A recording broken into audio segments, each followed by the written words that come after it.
I'll move on to verse 2. Now it's very simple. You have already been practicing, so you will be like, yeah, this I totally understand what he's saying. Yeah. So let's focus completely and listen very attentively. Verse 2. Neelapita sthula sukshma hrasva dirghadibhedata nana vidhani rupani pashyet lochanamekadha. Neela and Pita are colors. They've just chosen two rhyming colors. These are just a representative of all the colors. So they are saying there is blue, yellow, and you can assume so many colors.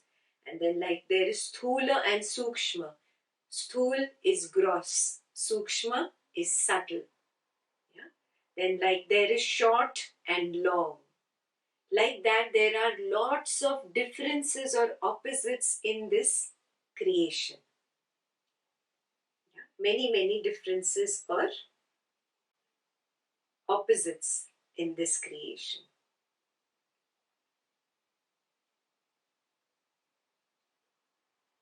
Many different types of forms come up and go. Yes, forms again is the shape and the color. This form is the form of sight. Yeah? You have to assume the other forms. Yeah? Different kinds of sounds come and go. Some sound is very loud, some sound is very soft. Yeah? Some sounds are very shrill. Some sounds are below the capacity of the human ear to perceive. Yeah? So there are many different kinds of sounds. So there's variety even in sound. Similarly, in taste, there is so many varieties. There's sweet, sour, pungent, spicy. Yeah, there's so many kinds of different tastes. So there is a lot of variety in taste. There are different kinds of smells. Yeah, some people who have a very strong sense of smell, they can distinguish between two bad smells and two good smells. Some people can really smell subtle smells far away, and they'll say, there's some roses close by. Yeah? And so there are many different kinds of smells. Similarly, there are many different kinds of touch. Soft touch, hard, yeah, very subtle, very gross, etc. So you understood basically what he's saying here? He's saying there's so much variety in that which is seen. Yes? In that which is seen, there is variety. And that variety is not constant.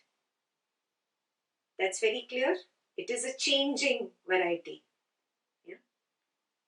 The sounds keep changing. The kind of smells keep changing. Your sights keep changing every day. Yeah? Your own mind, which we will come later, is also part of it. That also keeps changing. Everything in this creation is based on one single truth. The truth is change. Yeah? It is ephemeral. It is temporary, constantly in motion.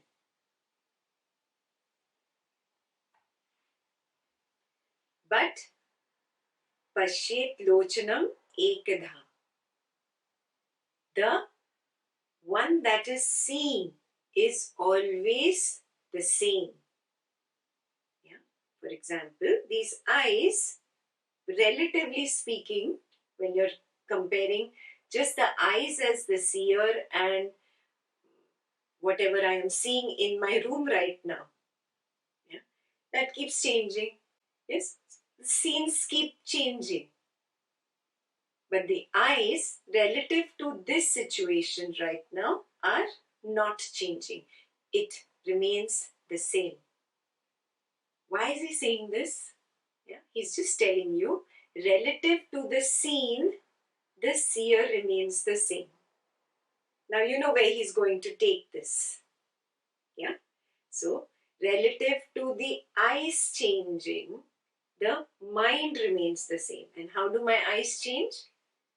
Yeah, sometimes my vision is very sharp. Sometimes it's very blurry.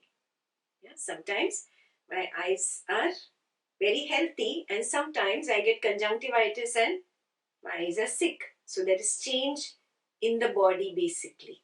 He's saying it's not just the eyes or the ears or the nose or the touch or the smell, but this body undergoes sickness and health. So there is constant change.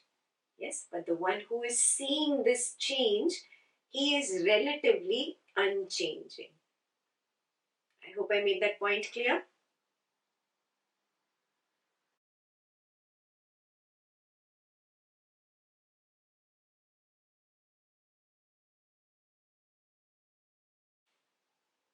So now you'll understand verse number 3.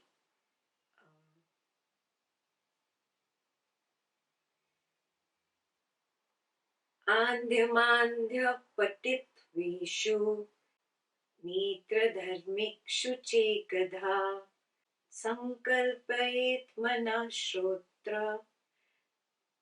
त्वगादो योज्यतामिदम्. So this one says there's blindness. Andham is there's blindness in the eyes. I told you he's just going to give you the examples of sense of sight, but you keep applying it to the other senses as well. So there is blindness in the eyes, and sometimes there's dull vision, and sometimes there is sharp vision. So these changes keep happening, but the mind remains the same. The mind which is observing these changes in the eye remains the same. The same applies to the ear. Yeah? The ear keeps going through its sickness, its own health. Sometimes you can't hear, but the mind that knows that my ear is not functioning properly remains relatively the same. Yeah? Same, do you understand? Same means it's always the mind only knowing the ear's health and disease. It's always the mind that knows the eye's health and disease. It is always the mind that knows the health and disease state of the tongue, that which tastes. It is always the mind that knows the health and disease of the sensory function of touch. So the mind is the only one. It's not somebody else sometimes being aware of the eye or somebody else being aware of the smell. Yeah, it's always the mind. That is the meaning of it is relatively the same. Clear?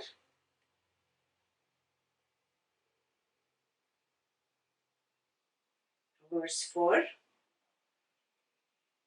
Kama sankalpa sandeho Shraddha Shraddhe Tritittare Riddhi Bhiti Evam Adin Vashyati Ekadachiti.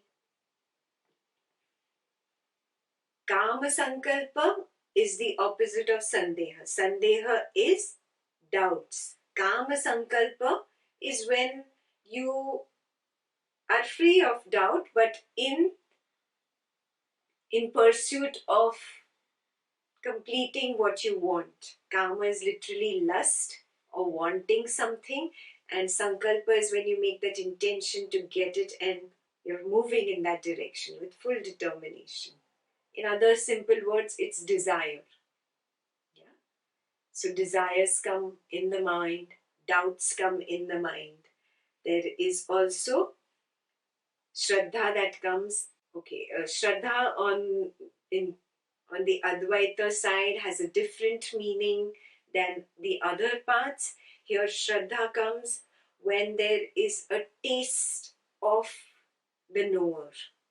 Yes, Advaita begins with the first taste of, oh, I got the glimpse of the knower. Okay, it makes complete sense. Yes, it makes complete sense. So you got the taste of the knower, and now you have developed confidence that yes, this is the correct path and I will get there. I will fall and stumble because of my own habit patterns, but I don't have a doubt that this is, the path, the correct path. This is the truth. Do you get it? So Shraddha means more confidence on the Advaita side. It is not belief. Advaita does not advocate belief. To explain belief, a lot of people believe, oh, you say so, so I say, okay, this is right. I have not tasted it, but because you're saying, I will believe it. This is belief. This does not work with Advaita. Advaita does not call that Shraddha. In fact, as you go deeper into the scriptures, it shuns that kind of Shraddha because it says that then you're going to get lost. Yeah? And somebody who has confidence developed of the first glimpse, how he keeps moving. Yeah.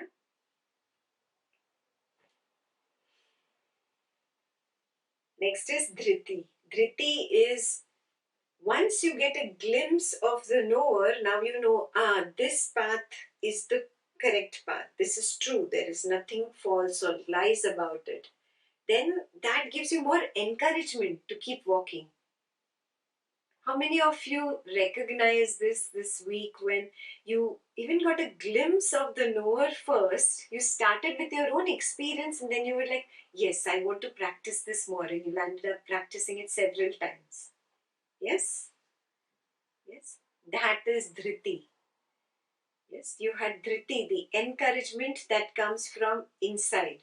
A better English word would be when you are self-propelling. Yeah? You are your own propeller. You make it happen for yourself. You start moving in that direction. Yeah? That is Dhriti. So, he's just telling you lots of kinds of states of mind is there, where there is lust in the mind, where there is doubt in the mind, where there is uh, dhriti or the self-propelling in the mind, where there is that confidence that comes up in the mind. He's just telling you different states of the mind.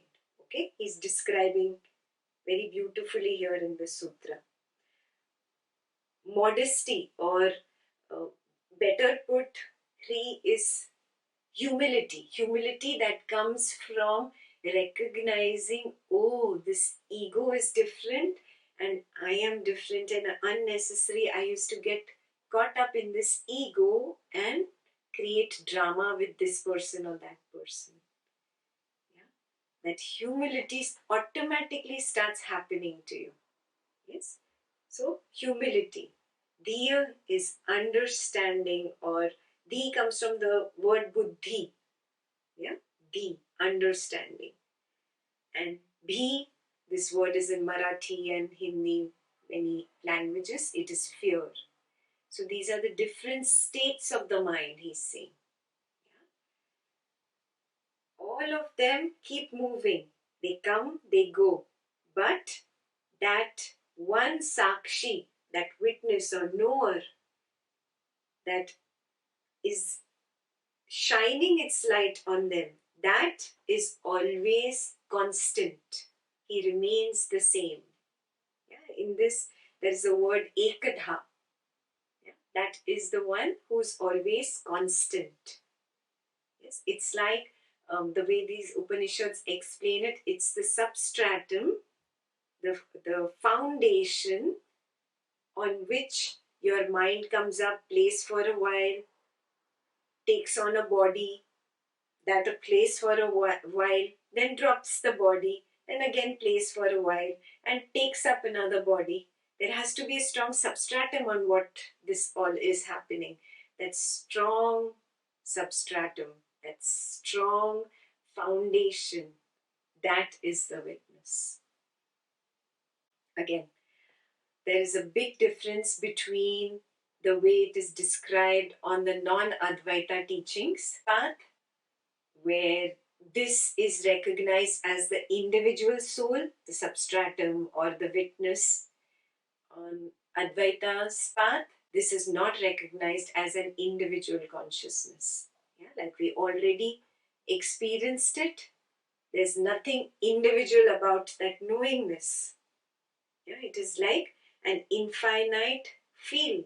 Otherwise, you would have experienced it located right here, or just around the eyes, or just around the head or brain, or you would have had a localization somewhere. You would say that, oh, the awareness ends here, or the knowingness ends here, but you could not find any end to it. Yeah, you found it limitless when you started practicing, right? So, this knowingness is limitless. It is infinite. It is borderless. And how many infinite spaces can there be? There cannot be multiple infinite spaces. There is just one infinite space, or just one infinite knowingness. So, Advaita says the concept of individual consciousness has been misunderstood. Yes, and that is called the soul or whatever. We will understand how it has been misunderstood in the upcoming verses.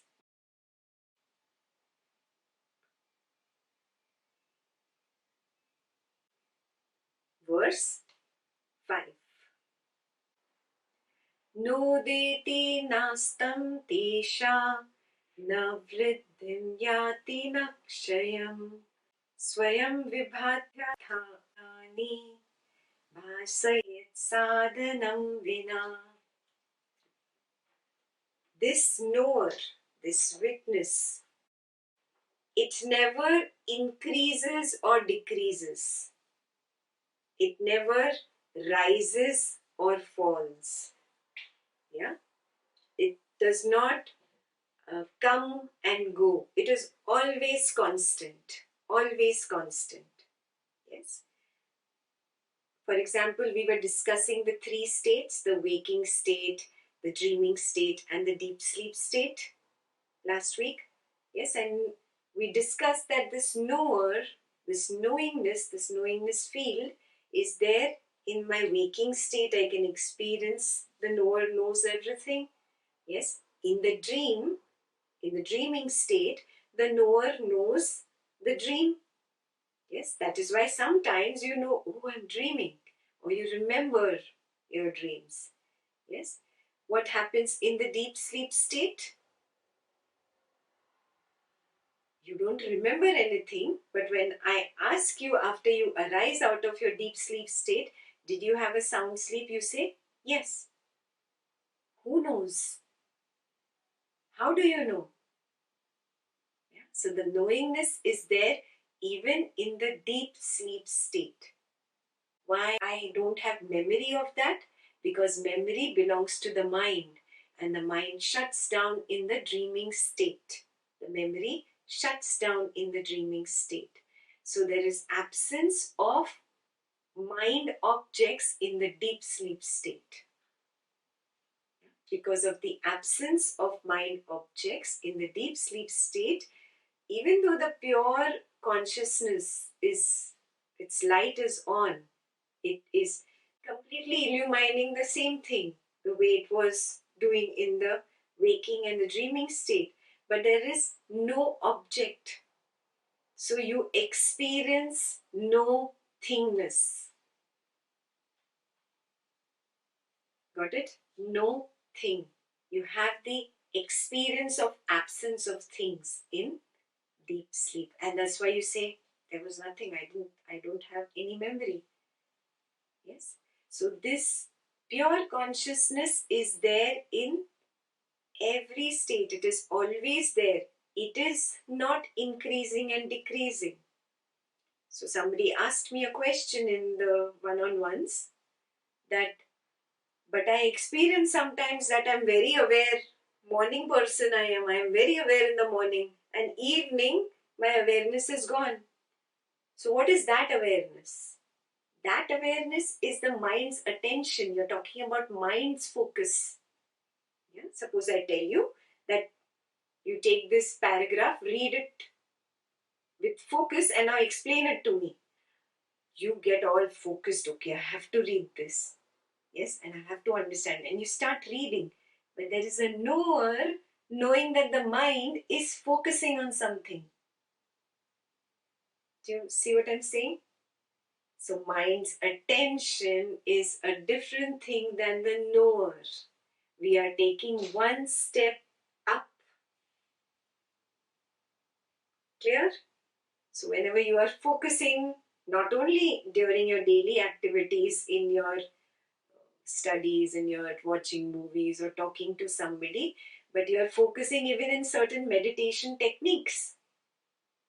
Those are the initial level meditation techniques where you have to focus on an object. Great, fantastic, it's a great beginner's way. But finally, you have to come to the advanced level where you notice the knower observing the mind, focusing on that breath or the mantra or the beads or the chant or whatever your object of meditation is. You have to come to the advanced level sooner or later. Yeah? And drop this focus of the mind and be the knower. Knowingly be the knower. Yeah? Yeah. This is the crux of Advaita. That is why it is very difficult for somebody who has not meditated at all in his life, because it is already talking about the knower.